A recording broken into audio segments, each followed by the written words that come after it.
Hey folks, Brian, we got to play RQG last night. It took us a while to get going, but we got all but one of the players to finally show up, which was good to get everybody actually doing something.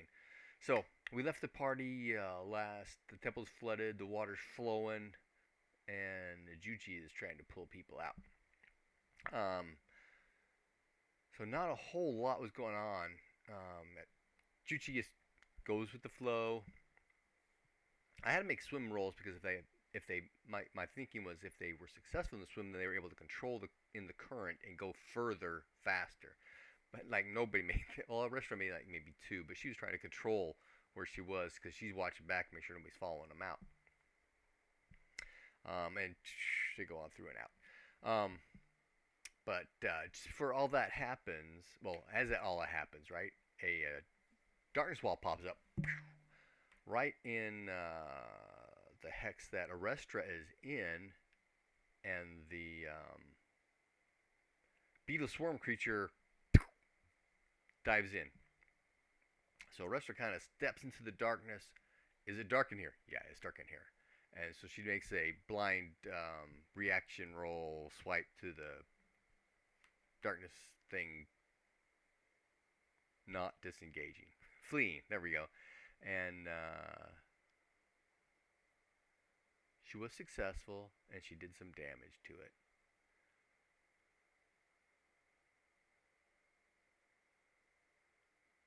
And then she pops back out into the light, because there's still some light from the sword.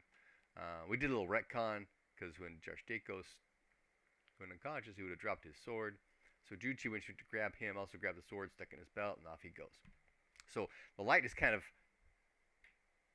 all on one side of Juchi kind of thing, right? And actually, I was using Jarstakos' body as that marker.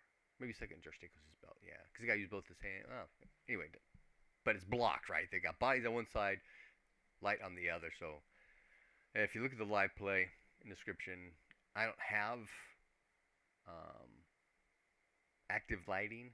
I need to find out. Maybe if I upgrade my Owlbear Rodeo, if I get a paid subscription that I can get active lighting, that might help do some more control that way. So all throughout the scene, I'm lighting pieces up and I'm darkening other pieces. So it's kind of slow and tiresome and boring, but it was for me to watch to see what's happening. Because that darkness wall was thrown up by the other shaman, the bad guy shaman. And as the people are leaving, he's watching. He's using the second sight so we can see spirit. Oh, which reminds me that Miriam, just before she left, was looking with second sight. And so there's the shaman with the bull and his fetch, right? So that's 1, 2, 3, 4 sources of power in one hex. You can't really tell what's going on, but there's a lot of power right there. Way more than you and your fetch together. So that's kind of how I described it. It is a little frustrating because, as a player, I can understand that. Are we talking about one guy? Are we talking about three guys? Are we talking about four, two? That kind of thing. And the way the rules say is, if there's lots of sources, you can't distinguish between them. Yeah, and I can see that if they're all in one hex. Because the two knights who went to go check out are trapped in the bowl, and the guys got the bowl. So he's using Miriam takes off though, and so he's using his insight to keep track of Arestra and the party for that matter, as long as he can see them. So he'll be peeking out. He's got a lot of water control since he's got the bowl on. So he's walking along, and he's following in trace. And I have Miriam make scans every once in a while to see if she's actually looking back when he's popping out. So she notices, yeah, there, that source of power, it's still following along at certain doorways. She'll spot it, right? Okay, then we get to the exit, right? And so we got a ton of water flowing out through the doorway of this temple into the river. Juchi's just trying to get out, so he goes out. So I go flying out, right? Now, there's some control stuff afterwards. Okay, so I have to make a swim roll to see if you can do what you can control of being spewed out. Missed that. Okay, make a dexterity roll to see how you land. Can you control? Okay, you're on the ground, out in the river. on the ground, do you make your save, right?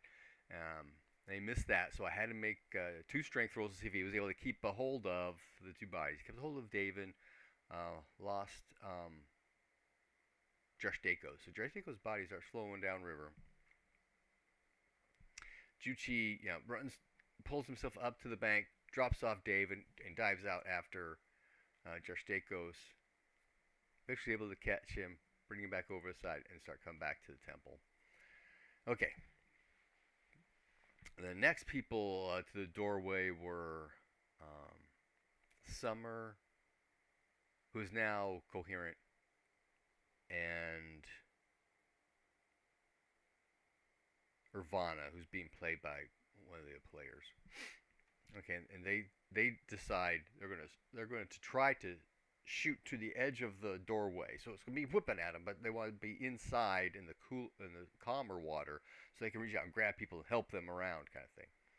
And they are somewhat successful. They were to help people keep control as they come out, so they go flying out, right? And then they together try to help each other through the doorway. Somewhat successful. Summer, when she got out, slipped and fell, was able to get back up. I think everybody else made their dex and strength saves to keep control of where they were when they came out of the water. And then a couple of rounds later, the shaman comes out. And the shaman is size 22. So he's huge. So they see this huge guy come spilling out. And he missed a couple of his rolls, but he made his strength rolls. So he maintained control of the bowl, but he's floundering in the river. So I'm trying to get them, because let's do something, guys, we're going to try to do. I was surprised Juicy didn't grab his bow and start shooting. Although he did want to... Irvana and Summer decide they're going to try to invoke Scylla, the water nymph, because this is the river. She should be able to do stuff here, right? Now in the module, by the way, which is Seamus Cleansing by Design Mechanisms for Mithras. So a lot of it comes very easily, but they do certain rolls with difficulty levels. And it says to summon her aid is a... what's the word? Got these little boxes of text with special stuff. Calling Scylla.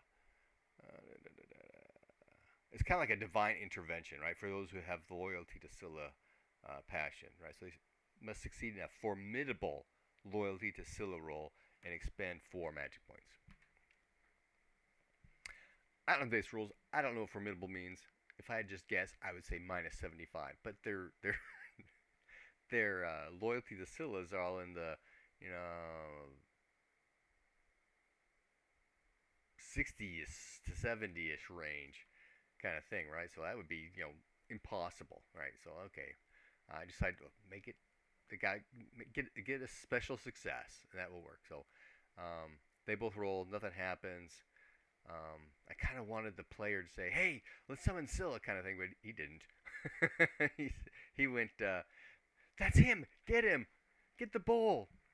So Arestra is going to defend her priestess, and okay, let's go get him. So she starts wading out there, trying to swim, but he's already downriver ways. She's never going to catch him because he's got the bowl, so he's got water control, so he's moving. And in Field Glide play again, I pull pan out, so yeah, they're little dots, right? But he's going.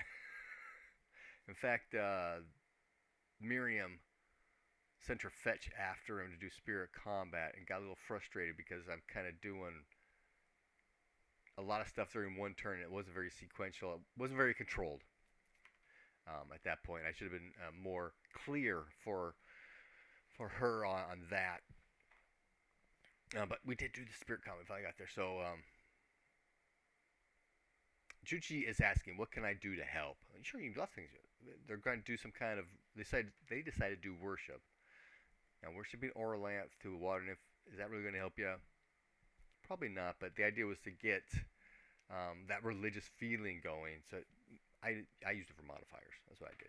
So Irvana and Summer are doing worship roles. Juice says, "Can I do some help?" Yeah, you can sing, you can dance. Can I play my instrument? This kind of game out, right? I can play this instrument. What is it? This is four-stringed lute kind of deal. Okay, it is soaking wet. Well, it's been submerged for quite a while. How well does a string instrument work when it's soaking wet? No, it doesn't. So he does. I think it was a sing, and he's successful. In fact, he was a special success. So they get plus 30 on their worship rolls, which is success. So, okay, now I decided because of all of these modifiers, just so you get regular success on your loyalty to Scylla, which they are successful on. So this water spout, actually I called the water spout out first, but as I've noticed the text says she needs to be summoned first. So they can tell she's there, water spout, but can you get her to do something? So they're successful. She comes up. The shaman reaches that point. Spirit combat. Okay, so spirit combat occurs, and the shaman got a critical success and did 18 points of magic points of damage. Now, the player went off on this thing. Well, that kills me. I'm dead. Well, no, it means your fetch is 0 magic points, so it can be captured, and it means you are 0 at magic points. This means you're unconscious and can be captured. It doesn't mean that you're dead, but I let him run with that. So he did a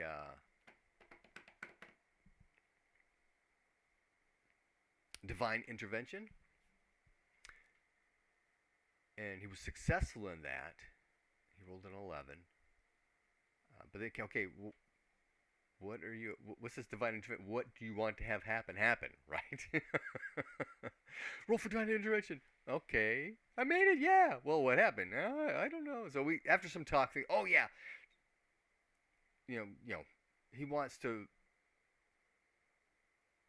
have the shaman die, not him, kind of thing. So what I interpret that as some kind of reflection, and with Dakafal as the mirror, reflecting your life. Okay, yeah, we'll just reverse it.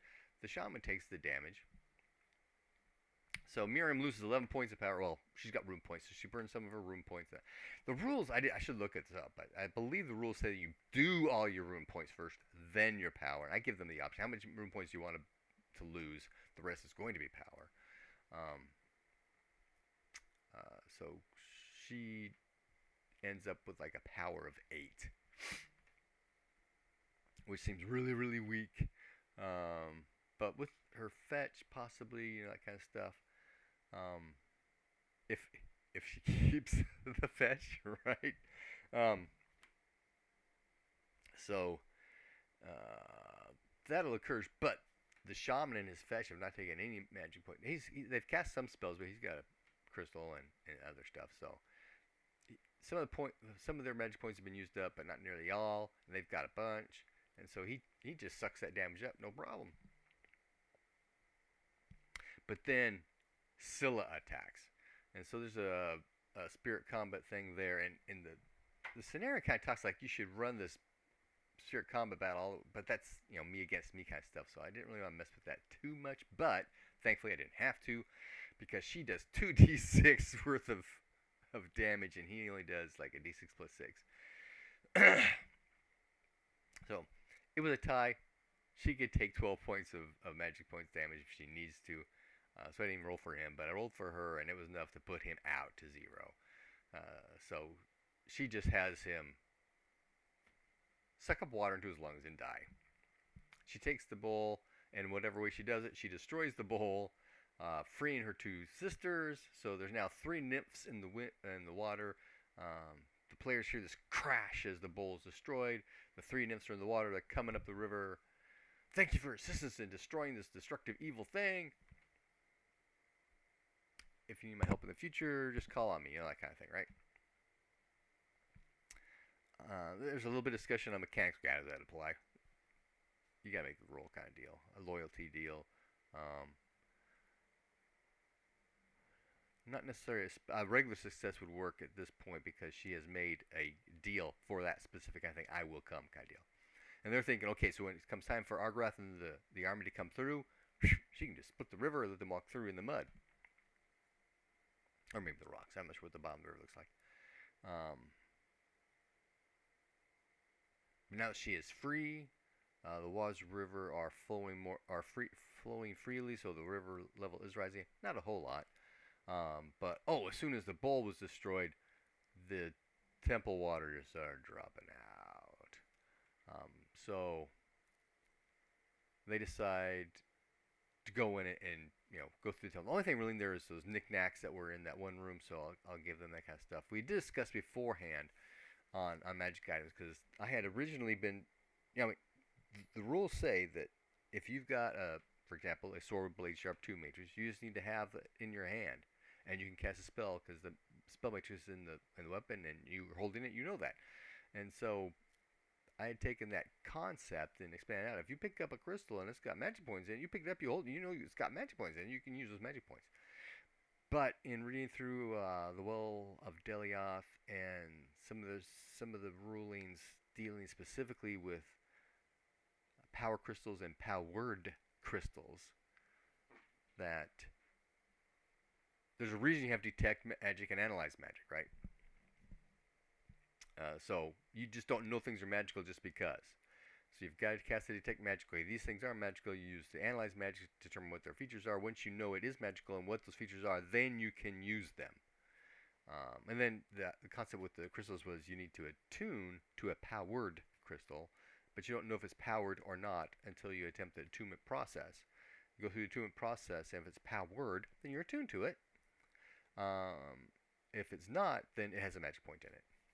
So you put a magic point into it. So that's kind of okay. Well, that tightens things up together. But Damon's got both, Damon's got both, so it's not an issue for them really. It's just a magic points issue or time, so it all depends. So they gather that stuff up. They did get the body. Arrestor tracked down the body and to search the body. He's got an amulet kind of thing, but maybe some other stuff. And then she asks Scylla, does she want anything to buy? No, let the fish eat it. So she chops it up and feeds it to the fish. So that's the end of the scenario. They did ask about White Eye and Firelink, how they're dealing. Oh, that's right, because they worship anciently the I call it tigress, but it's not really. So the lioness of the water, which she is, water nymph, that kind of stuff. So he's paying obeisance to them. They've got their new thing. They'll start doing their worship again. They empty out the temple, and the river is rising. We discussed where the rivers are in the Krodos Island. Is that what it's called? Let me check here real quick. The Cardros Island, and the Osla River, and what's the river called? Tesla River, and how that all works. Because she is the goddess of these two rivers. Technically, the goddess of the long lake from which they come, kind of deal. So that's all that went. So the thing is, okay, what next? Obviously, their contact is not going to be happy. But does that mean that she's simply not going to help? That wasn't part of the deal, but on her point it was implied. So we'll see what happens. Happy gaming.